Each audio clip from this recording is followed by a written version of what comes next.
Hello नमस्कार जय हिंद साथियों, स्वागत है आप सभी भाइयों का दया कोचिंग सेंटर परिवार में। तो एक बारी जल्दी से सभी बच्चे पहुंचेंगे क्लास करने के लिए। क्लास स्टार्ट हो चुकी है।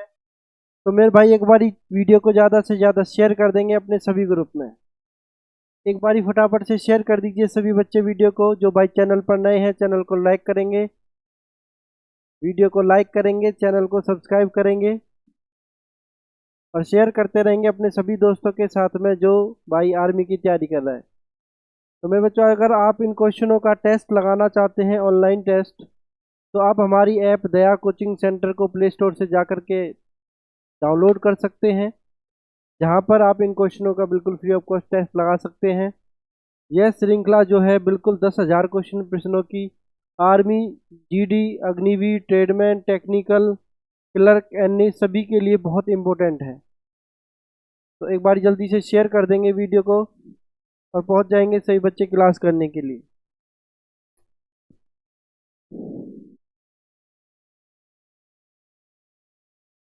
तो चलिए शुरू करते हैं आज की क्लास।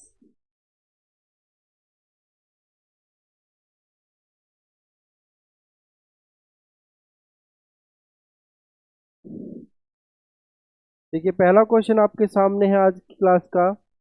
दक्षिण भारत की सबसे ऊंची चोटी कौन सी है? क्वेश्चन आपके सामने, दक्षिण भारत की सबसे ऊंची चोटी कौन सी है मेरे भाइयों? दक्षिण भारत की सबसे ऊंची चोटी कौन सी है? तो यहाँ से जो क्वेश्चन बनेगा, राइट आंसर वो है आपकी अनाई मुदी। ठीक है, अनाई मुदी जो है दक्षिण भारत की सबसे ऊंची चोटी है। बी हो जाएगा राइट आंसर सही बच्चों का। यहाँ से अनाई मुदी राइट आंसर रहेगा मेरे बच्चों। नेक्स्ट बात करते हैं डोडा बेटा की। तो जो डोडा बेटा है आपकी, ये नीलगिरी की पहाड़ियों की है ना। नीलगिरी नीलगिरी की पहाड़ी जो है, नीलगिरी की पहाड़ी की सबसे ऊंची चोटी कौन सी है आपकी? डोडा बेटा। और कंचनजंगा जो है भारत की दूसरी सबसे ऊंची चोटी है। भारत की दूसरी सबसे ऊंची चोटी कौन सी आपकी? कंचनजंगा। और भारत की सबसे ऊंची चोटी कौन सी है? भारत की सबसे ऊंची चोटी कौन सी है? K2। और इसी को बोलते हैं गॉडविन अस्टिन।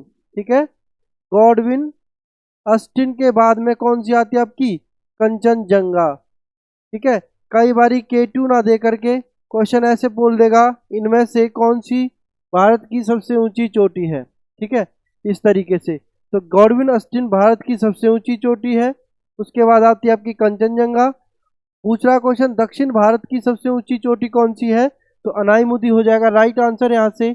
और डोडा बेटा जो है आपकी नीलगिरी की पहाड़ियों की, नीलगिरी की जो पहाड़ी है उनकी सबसे ऊंची चोटी है। ठीक है मेरे बच्चों, चलिए नेक्स्ट क्वेश्चन देख लेते हैं। देखिए नेक्स्ट क्वेश्चन आता है, चाय की खेती के लिए उत्तम मिट्टी कौन सी है ना। चाय की खेती के लिए जो उत्तम मिट्टी मानी जाती है वह कौन सी है आपकी? ये आपको बताना है। तो चाय की खेती के लिए काली मिट्टी, लाल मिट्टी, लेटराइट मिट्टी या पीली मिट्टी? तो चाय की खेती के लिए जो उत्तम मिट्टी होती है मेरे भाइयों, वो होती है आपकी लेटेराइट मिट्टी। ठीक है जी, लेटेराइट मिट्टी को चाय की खेती के लिए उत्तम मिट्टी माना जाता है। इसी के साथ देख लेते हैं, काली मिट्टी जो होती है वो आपकी कपास के लिए उत्तम होती है। काली मिट्टी किसके लिए होती है? कपास के लिए उत्तम मानी जाती है। और काली मिट्टी भारत के अंदर सर्वाधिक किस राज्य के अंदर मिलती है? ये मिलती है आपकी महाराष्ट्र राज्य में। ठीक है जी, कहाँ पर मिलती है? महाराष्ट्र राज्य के अंदर आपकी मिलती है। और काली मिट्टी से ही क्वेश्चन बन जाता है, इसे और किस नाम से जाना जाता है? तो इसे और किस नाम से जाना जाता है काली मिट्टी को? इसको जाना जाता है रेगुर मिट्टी के नाम से। ठीक है, रेगुर मिट्टी के नाम से भी जानते हैं आपकी काली मिट्टी को। देख लीजिए यहाँ से क्वेश्चन बन गया आपके, काली मिट्टी किस फसल के लिए सर्वाधिक उपजाऊ है? वो है आपकी कपास। दूसरा क्वेश्चन बनता है, किस राज्य में मिलती है? महाराष्ट्र में। और इसे किस नाम से जाना जाता है? रेगुर मिट्टी के नाम से भी जाना जाता है। ठीक है जी, लाल मिट्टी नेक्स्ट आ जाता है। लाल मिट्टी, लाल मिट्टी किसके लिए उपजाऊ होती है? ये आपकी बाजरे के लिए है ना। बाजरे के लिए अधिक उपजाऊ होती है लाल मिट्टी। ठीक है जी, इतना आप लोग याद रखेंगे यहाँ से। नेक्स्ट क्वेश्चन देख लेते हैं। देखिए नेक्स्ट क्वेश्चन आता है आपके सामने, वृद्ध गंगा किस नदी को कहा जाता है? वृद्ध गंगा मतलब बूढ़ी गंगा किस नदी को कहा जाता है, ये आप लोग को बताना है। वृद्ध गंगा किस नदी को कहा जाता है मेरे भाइयों? एक बार देखिए आंसर क्या होगा। तो वृद्ध गंगा किस नदी को कहते हैं? वृद्ध गंगा कहते हैं आपका गोदावरी को, ठीक है। बूढ़ी गंगा है ना, बूढ़ी गंगा किसे कहते हैं? गोदावरी को बूढ़ी गंगा के नाम से जाना जाता है। आप लोग इतना याद रखेंगे, वृद्ध गंगा कौन सी आपकी? गोदावरी हो जाएगा राइट आंसर। और कावेरी को कैसे, किस नाम से जानते हैं? कावेरी को कैसे जानते हैं मेरे भाइयों?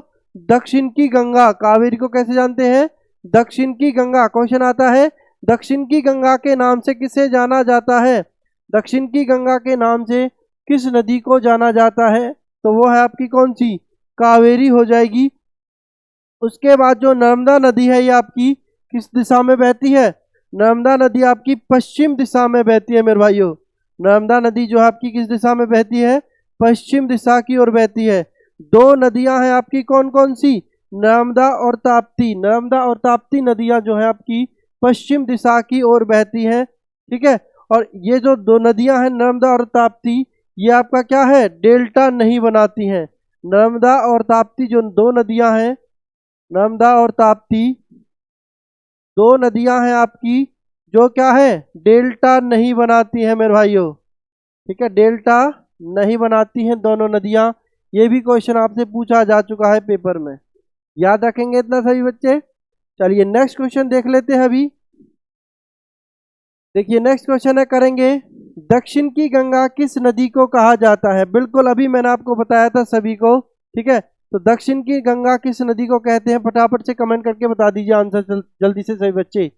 दक्षिण की गंगा क्या होगी? कावेरी। वृद्ध गंगा क्या है आपकी? गोदावरी। तो सी हो जाएगा इसका राइट आंसर में भाइयों, सी रहेगा राइट आंसर, कावेरी हो जाएगा राइट आंसर। नर्मदा और ताप्ती कौन सी दो नदियां हैं आपकी? नर्मदा और ताप्ती दो नदियां हैं जो पश्चिम की ओर बहती हैं और डेल्टा नहीं बनाती हैं, ठीक है मेरे भाइयों, इतना याद रखेंगे सही बच्चे। चलिए नेक्स्ट क्वेश्चन देखते हैं। देखिए नेक्स्ट क्वेश्चन आता है आपके सामने, मिट्टी का अध्ययन क्या कहलाता है?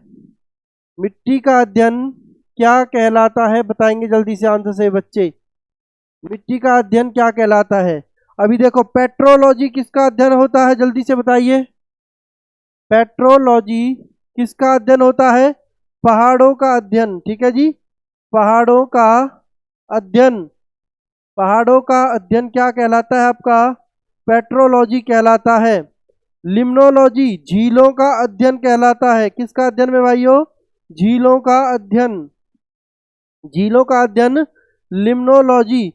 पेट्रोलॉजी पहाड़ों का अध्ययन, लिम्नोलॉजी झीलों का अध्ययन, डेंड्रोलॉजी पेड़ों या झाड़ियों का अध्ययन, ठीक है। ऐसे कह सकते हैं आप, झाड़ियों का अध्ययन, झाड़ियों या पेड़ों का अध्ययन, पेड़ों का अध्ययन क्या कहलाता है आपका? डेंड्रोलॉजी। और पेडोलॉजी क्या कहलाता है आपका?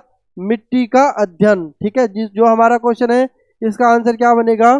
पेडोलॉजी हो जाएगा राइट आंसर। तो पेट्रोलॉजी पहाड़ों का अध्ययन, पेडोलॉजी मिट्टी का अध्ययन, लिम्नोलॉजी झीलों का अध्ययन, डेंड्रोलॉजी झाड़ियों या पेड़ों का अध्ययन।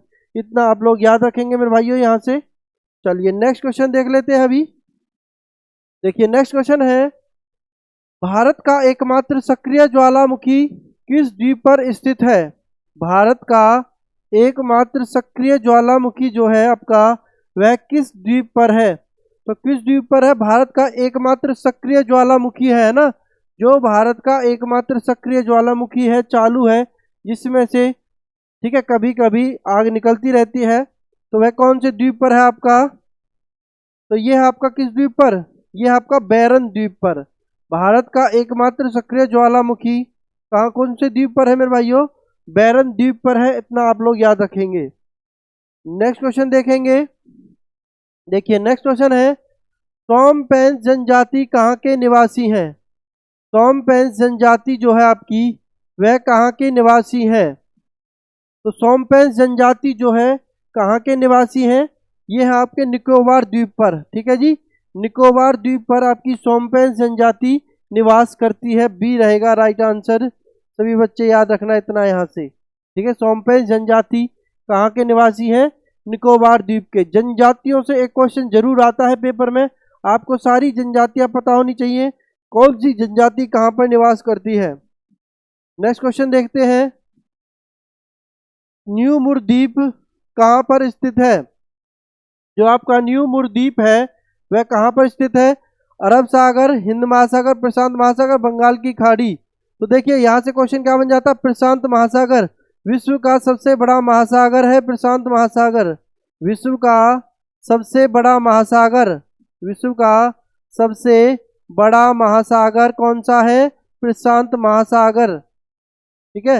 विश्व का सबसे बड़ा महासागर प्रशांत महासागर। या पूछ ले क्वेश्चन विश्व का सबसे गहरा सागर, वो भी आपका कौन सा रहेगा? प्रशांत महासागर।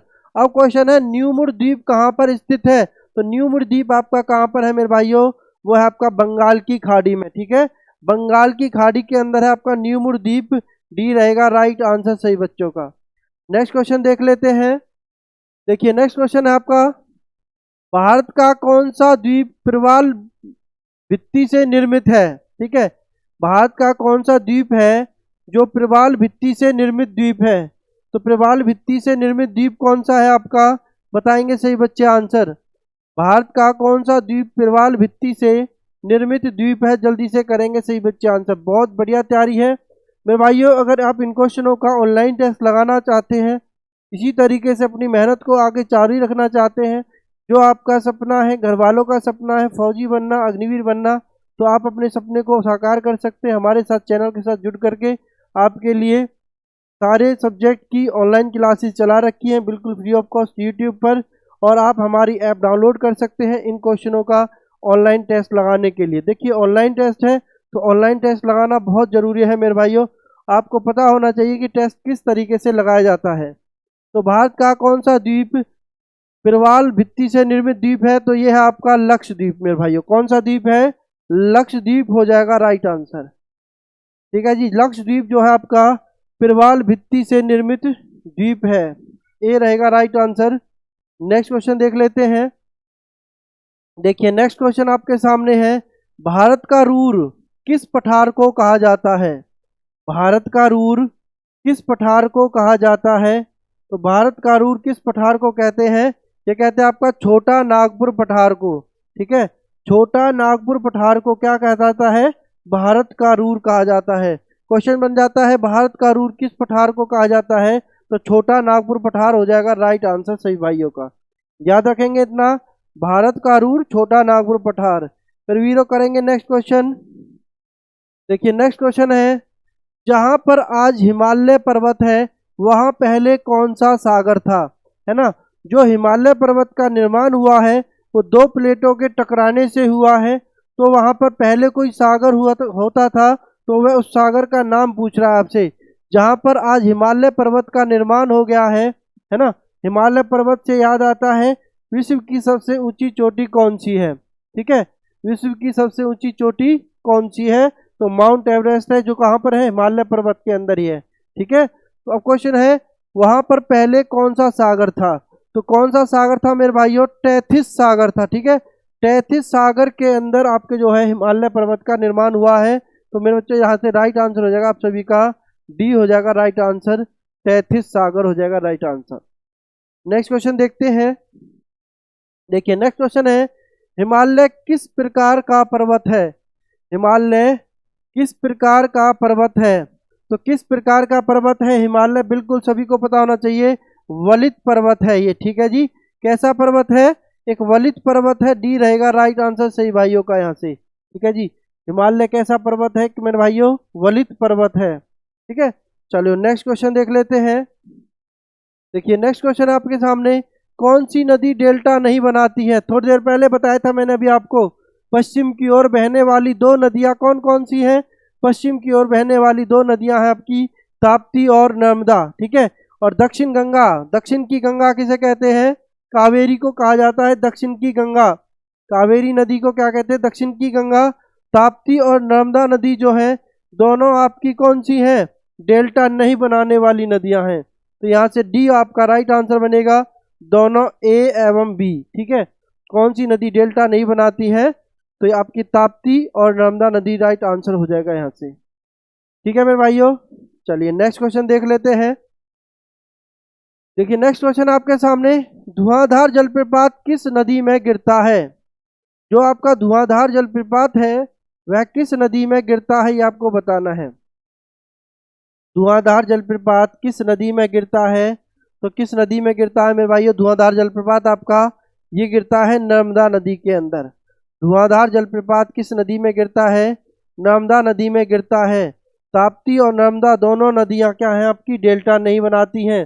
कावेरी नदी को दक्षिण की गंगा कहा जाता है। चलिए नेक्स्ट क्वेश्चन देखते हैं। देखिए नेक्स्ट क्वेश्चन आ जाता है आपके सामने, चट्टानों का अध्ययन क्या कहलाता है? चट्टानों का अध्ययन क्या कहलाता है? थोड़ी देर पहले मैंने आपको इसका आंसर बताया था, चारों ऑप्शन को समझाया था। ठीक है, पेडोलॉजी क्या था? पेडोलॉजी क्या था मेरे भाइयों? मिट्टी का अध्ययन था पेडोलॉजी। लिम्नोलॉजी क्या था? झीलों का अध्ययन। लिम्नोलॉजी क्या था? झीलों का अध्ययन। पेट्रोलॉजी क्या था? चट्टानों का अध्ययन। किसका था? चट्टानों का अध्ययन था पेट्रोलॉजी।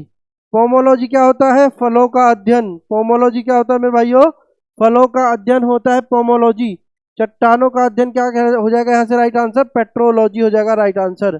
पेडोलॉजी मिट्टी का अध्ययन, लिम्नोलॉजी झीलों का अध्ययन, पेट्रोलॉजी चट्टानों का अध्ययन, पोमोलॉजी फलों का अध्ययन। इसी तरीके से बेहतरीन क्लास चलती रहेंगी आप लोगों के लिए। बस आपको क्या करना है, वीडियो को शेयर करते रहिए।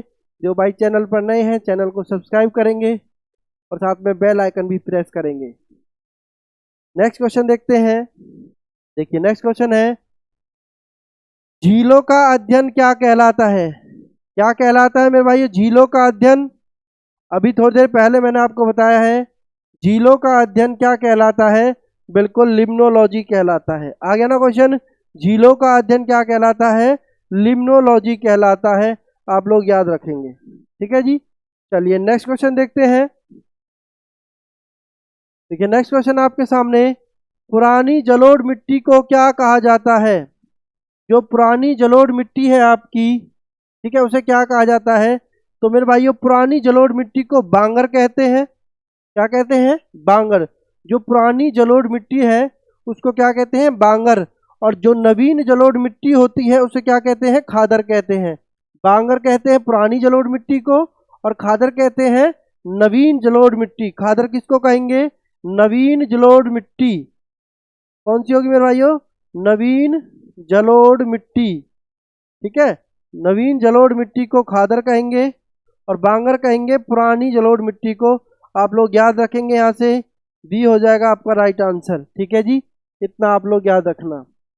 चलिए नेक्स्ट क्वेश्चन देख लेते हैं। देखिए नेक्स्ट क्वेश्चन है आपके सामने, पवन द्वारा निर्मित मैदान क्या कहलाता है ना? जिस मैदान को पवनों के द्वारा बनाया जाता है वह मैदान आपका क्या कहलाता है, ये आपको बताना है। पैडी प्लेन, ऑर्चिड, स्लाइडेन। तो पवनों के द्वारा बनाया गया मैदान क्या कहलाता है मेरे भाइयों? पैडी प्लेन कहलाता है। ए हो जाएगा राइट आंसर सभी वीरों का। क्या आंसर बनेगा यहाँ से सभी वीरों का? पैडी प्लेन हो जाएगा राइट आंसर। पवन द्वारा निर्मित मैदान क्या कहलाता है मेरे भाइयों? पैडी प्लेन कहलाता है। ए हो जाएगा राइट आंसर। नेक्स्ट क्वेश्चन देख लेते हैं। देखिए नेक्स्ट क्वेश्चन है, नवीन जलोढ़ मिट्टी को क्या कहा जाता है? अभी मैंने बताया था आपको नवीन जलोढ़ मिट्टी को क्या कहा जाता है। देखो बांगर कहते हैं पुरानी जलोढ़ मिट्टी को। रेगुड़ किसका दूसरा नाम है? काली मिट्टी का। ठीक है, काली मिट्टी का दूसरा नाम क्या है? जलोढ़ रेगुड़ मिट्टी है। और खादर कहते हैं किसको? नवीन जलोढ़ मिट्टी को। अभी बताया था ना मेरे भाइयों, थोड़ी देर पहले ही बिल्कुल बताया है, नवीन जलोढ़ मिट्टी को कहा क्या जाता है? खादर कहा जाता है। नेक्स्ट क्वेश्चन पे चलेंगे। देखिए नेक्स्ट क्वेश्चन है, करिए आंसर एक बारी सही बच्चे। नर्मदा नदी का उद्गम स्थल कहाँ है? नर्मदा नदी का उद्गम स्थल कहाँ पर है? तो नर्मदा नदी का उद्गम स्थल कहाँ पर है? तो अमरकंटक हो जाएगा राइट आंसर। ठीक है जी, अमरकंटक हो जाएगा राइट आंसर। डी हो जाएगा राइट आंसर सही बच्चों का। नर्मदा नदी का जो उद्गम स्थल है वो कहाँ पर आपका अमरकंटक रहेगा मेरे भाइयों, राइट आंसर। नेक्स्ट क्वेश्चन देख लेते हैं। ब्रह्मपुत्र नदी को तिब्बत में किस नाम से जाना जाता है? ब्रह्मपुत्र नदी को तिब्बत में किस नाम से जाना जाता है मेरे भाई? तो ब्रह्मपुत्र नदी को तिब्बत में, देखो ब्रह्मपुत्र नदी जो है आपकी हिमालय से निकलती है, चाइना तिब्बत होते हुए बांग्लादेश, इंडिया होते हुए बांग्लादेश में जाकर के बंगाल की खाड़ी में गिर जाती है। तो आपसे पूछ रहा है ब्रह्मपुत्र नदी को तिब्बत में किस नाम से जानते हैं? तो ब्रह्मपुत्र नदी को तिब्बत में मेरे भाइयों सांगपो, ठीक है, सांगपो के नाम से जानते हैं तिब्बत में ब्रह्मपुत्र नदी को, ठीक है।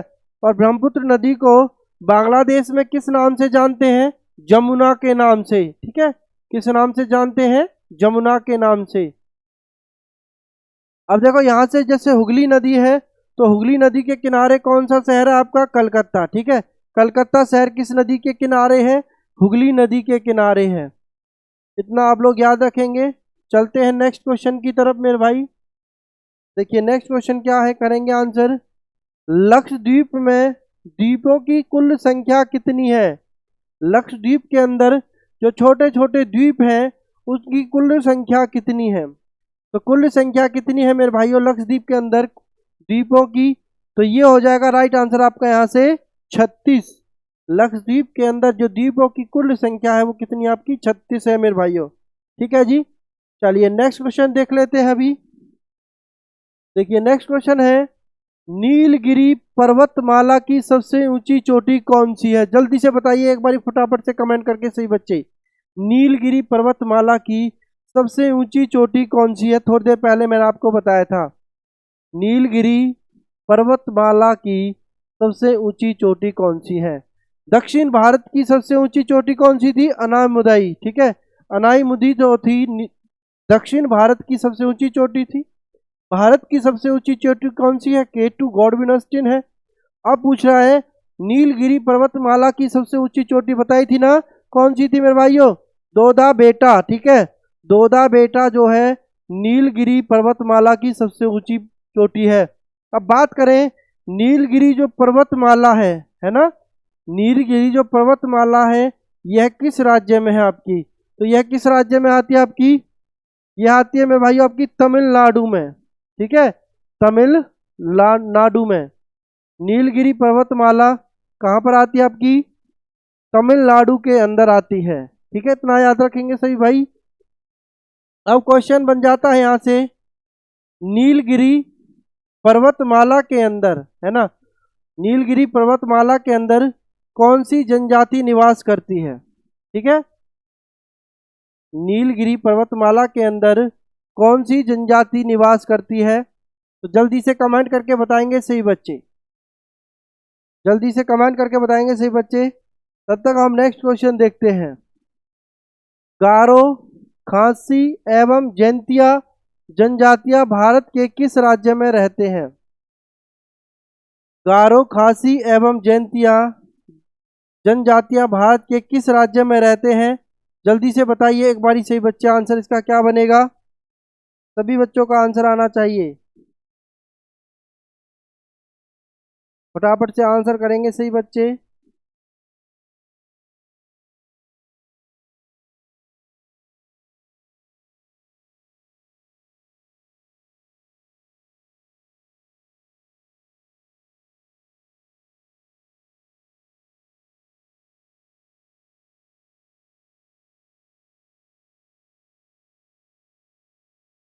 देखिए क्या आएगा आंसर यहाँ से, गारो, खासी एवं जैंतिया जनजाति भारत के किस राज्य में रहते हैं?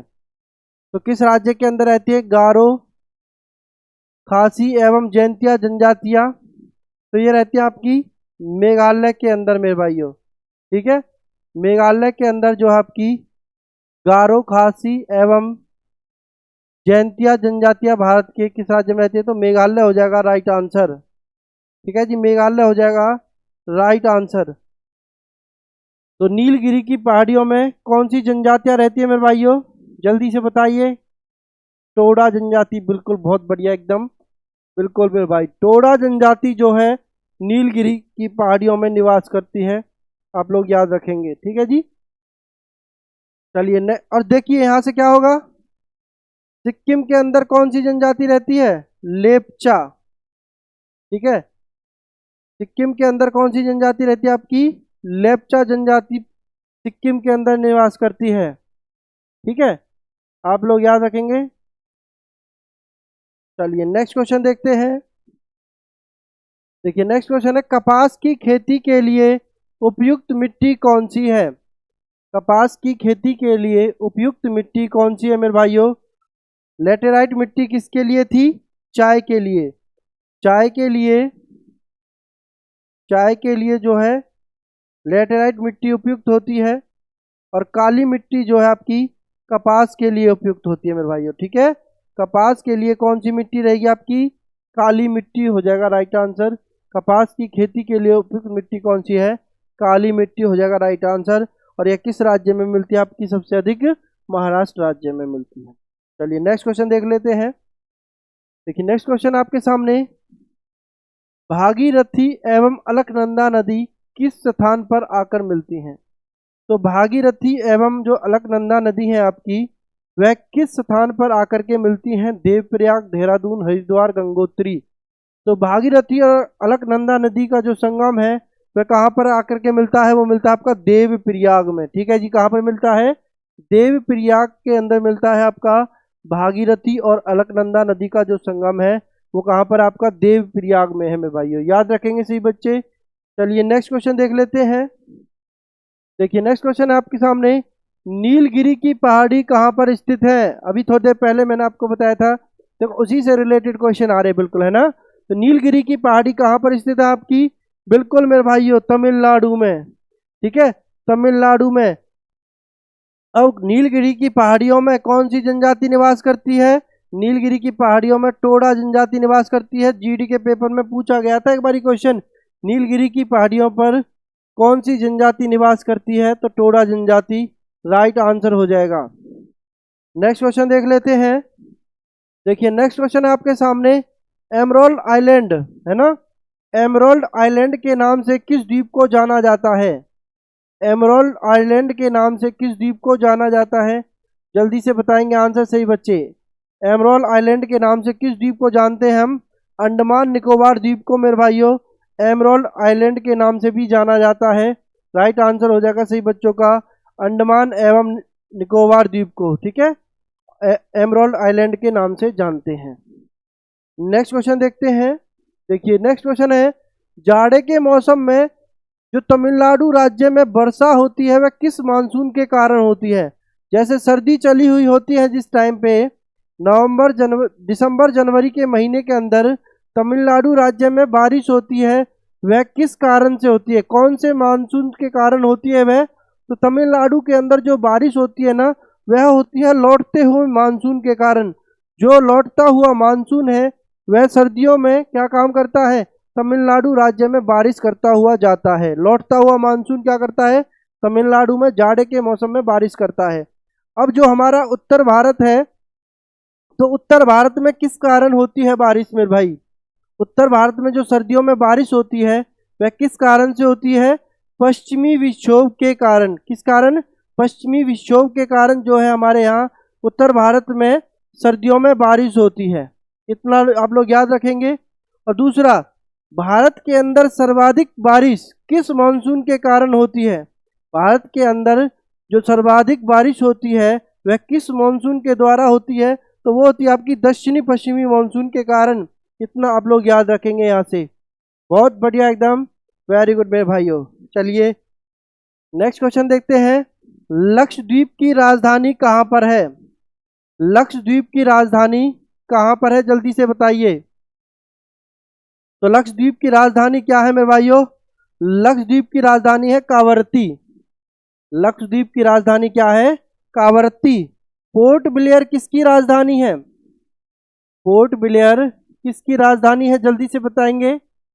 बिल्कुल बिल्कुल मेरे भाई, अगर आप इन क्वेश्चनों की पीडीएफ या इन क्वेश्चनों का ऑनलाइन टेस्ट लगाना चाहते हैं तो आप हमारी ऐप दया कोचिंग सेंटर को प्ले स्टोर से जाकर के डाउनलोड कर सकते हैं, या आप ग्रुप में अगर ज्वाइन होना चाहते हैं तो आप अपनी स्क्रीन पर चले हुए नंबर पर हमें व्हाट्सअप कर सकते हैं, या आप ऐप को हमने डिस्क्रिप्शन में दे रखा है, वहां से जाकर के भी ऐप को आप डाउनलोड कर सकते हैं। ठीक है, तो पोर्ट ब्लेयर किसकी राजधानी है? अंडमान और निकोबार द्वीप की, अंडमान और निकोबार। अभी मैंने क्वेश्चन बताया था आपको, अंडमान और निकोबार द्वीप को किस नाम से जानते हैं? और ठीक है, अंडमान और निकोबार द्वीप को किस नाम से जानते हैं? थोड़ी देर पहले क्वेश्चन बताया था।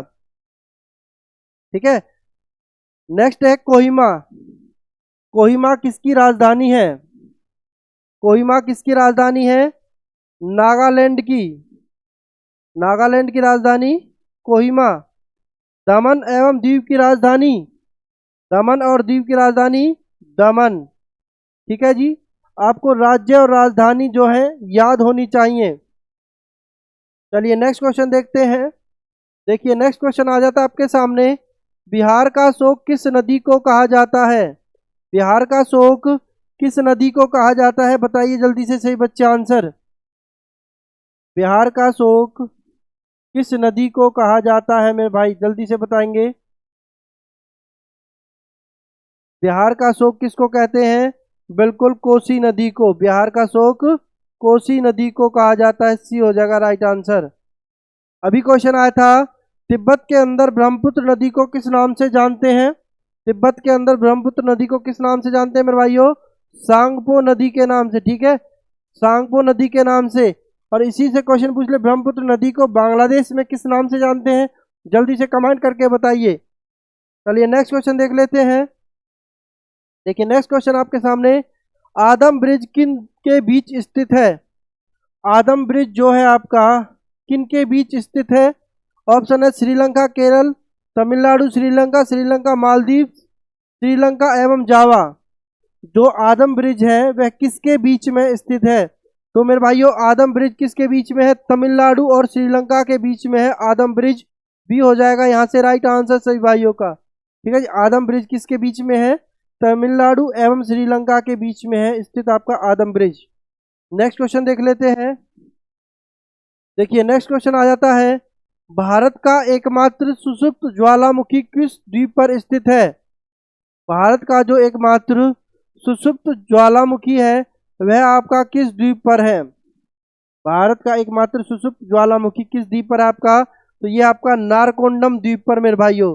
ठीक है, नारकोंडम द्वीप पर स्थित है आपका सुषुप्त ज्वालामुखी। डी हो जाएगा राइट आंसर से भाइयों का। भारत का एकमात्र सुषुप्त ज्वालामुखी किस द्वीप पर स्थित है? नारकोंडम द्वीप पर हो जाएगा राइट आंसर। नेक्स्ट क्वेश्चन देख लेते हैं, बंगाल का शोक है ना, बंगाल का शोक किस नदी को कहा जाता है? अभी हमने देखा था बिहार का शोक कौन थी? कोसी थी। बिहार का शोक कोसी, बिहार का शोक था कौन? बिहार का शोक था मेरे भाइयों कोसी। भी क्वेश्चन पूछ रहा है बंगाल का शोक कौन होगा? बंगाल का शोक होगा मेरे भाइयों दामोदर, बंगाल का शोक दामोदर। ठीक है, बंगाल का शोक कौन हो जाएगा? दामोदर। कावेरी क्या है? कावेरी क्या है भाई बताइए जल्दी से। बिल्कुल, अभी तो पढ़ा था, क्लास स्टार्ट हुई थी तभी। आप लोग बताएंगे कावेरी क्या है, जल्दी से बताओ।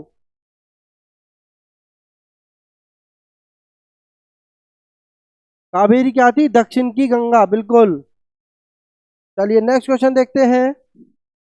देखिए नेक्स्ट क्वेश्चन आ जाता है आपके सामने, निम्नलिखित में से कौन सी नदी पश्चिम दिशा की ओर प्रवाहित होती है? निम्नलिखित में से कौन सी नदी पश्चिम दिशा की ओर प्रवाहित होती है? जल्दी से बताएंगे।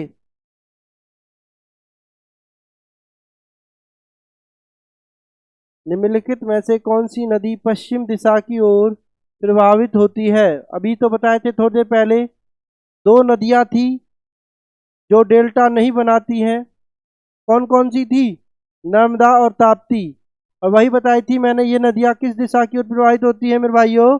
पश्चिम दिशा की ओर प्रवाहित होती हैं। डी हो जाएगा राइट आंसर। ठीक है जी, डी हो जाएगा राइट आंसर यहां से। चलिए नेक्स्ट क्वेश्चन देख लेते हैं, अंडमान निकोबार द्वीप की राजधानी कहां पर है? ठीक है, अंडमान निकोबार द्वीप की राजधानी कहां पर है? अभी बताया था पोर्ट ब्लेयर। ठीक है, कावारत्ती किसकी थी? लक्षद्वीप की। कोहिमा नागालैंड की दमन और दीव की दमन। ठीक है, इतना आप लोग याद रखेंगे।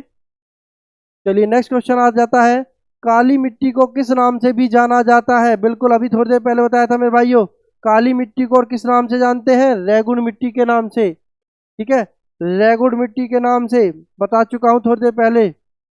नर्मदा एवं ताप्ती नदी के बीच कौन सी पर्वतमाला स्थित है? बताइए जल्दी से। नर्मदा और ताप्ती के बीच में कौन सी पर्वतमाला स्थित है? कौन सी पर्वतमाला है मेरे भाइयों नर्मदा और ताप्ती नदी के बीच में? तो ये आपकी सतपुड़ा पर्वतमाला। ठीक है जी, सतपुड़ा सतपुड़ा पर्वतमाला जो है आपकी नर्मदा और ताप्ती नदी के बीच में स्थित है। ठीक है, सतपुड़ा पर्वतमाला हो जाएगा राइट आंसर। नर्मदा एवं ताप्ती नदी के बीच कौन सी पर्वतमाला स्थित है मेरे भाइयों? सतपुड़ा। वीडियो को शेयर नहीं कर रहे आप लोग, है ना? वीडियो को शेयर करें ज्यादा से ज्यादा सही भाई। चलिए नेक्स्ट क्वेश्चन देखेंगे। देखिए नेक्स्ट क्वेश्चन है, गंगा एवं ब्रह्मपुत्र की संयुक्त धारा को किस नाम से जाना जाता है? गंगा एवं ब्रह्मपुत्र की संयुक्त धारा को किस नाम से जाना जाता है? तो किस नाम से जानते हैं गंगा एवं ब्रह्मपुत्र की संयुक्त धारा को? इसको जानते हैं मेरे भाइयों मेघना के नाम से, है ना? मेघना के नाम से जानते हैं गंगा एवं ब्रह्मपुत्र की जो संयुक्त जलधारा है, संयुक्त धारा को मेघना के नाम से।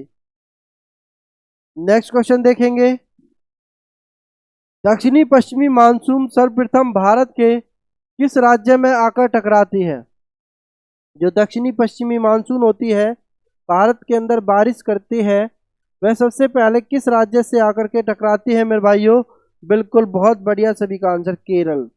ठीक है, केरल हो जाएगा राइट आंसर। केरल राज्य से आकर के सबसे पहले टकराता है कौन सा मानसून? दक्षिणी पश्चिमी मानसून जो होता है। नेक्स्ट क्वेश्चन देखते हैं। देखिए नेक्स्ट क्वेश्चन है, भारत में अधिकांश वर्षा किस मानसून से होती है? अभी बताया था ना, भारत के अंदर जो अधिकांश वर्षा होती है वो किस मानसून से होती है? वो होती है दक्षिणी पश्चिमी मानसून के कारण। दक्षिणी पश्चिमी मानसून के कारण जो भारत में सर्वाधिक वर्षा होती है मेरे भाइयों। नेक्स्ट क्वेश्चन देखते हैं। देखिए नेक्स्ट क्वेश्चन है आपके सामने, किस पर्वतमाला को सह्याद्री कहा जाता है? ठीक है, किस पर्वतमाला को सह्याद्री के नाम से जानते हैं? किस पर्वतमाला को सह्याद्री कहा जाता है? तो किस पर्वतमाला को सह्याद्री कहा जाता है? पश्चिमी घाट को। ठीक है जी, पश्चिमी घाट को सह्याद्री कहा जाता है, आप लोग याद रखेंगे। चलिए नेक्स्ट क्वेश्चन देखते हैं। देखिए नेक्स्ट क्वेश्चन आपके सामने, काली मिट्टी का विस्तार कहाँ सर्वाधिक है?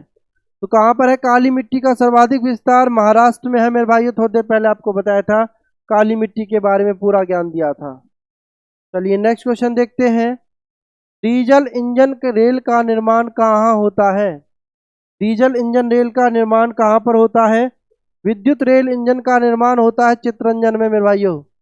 विद्युत रेल इंजन कहाँ पर बनते हैं? चित्तरंजन में। और चित्तरंजन है कहाँ पर आपका?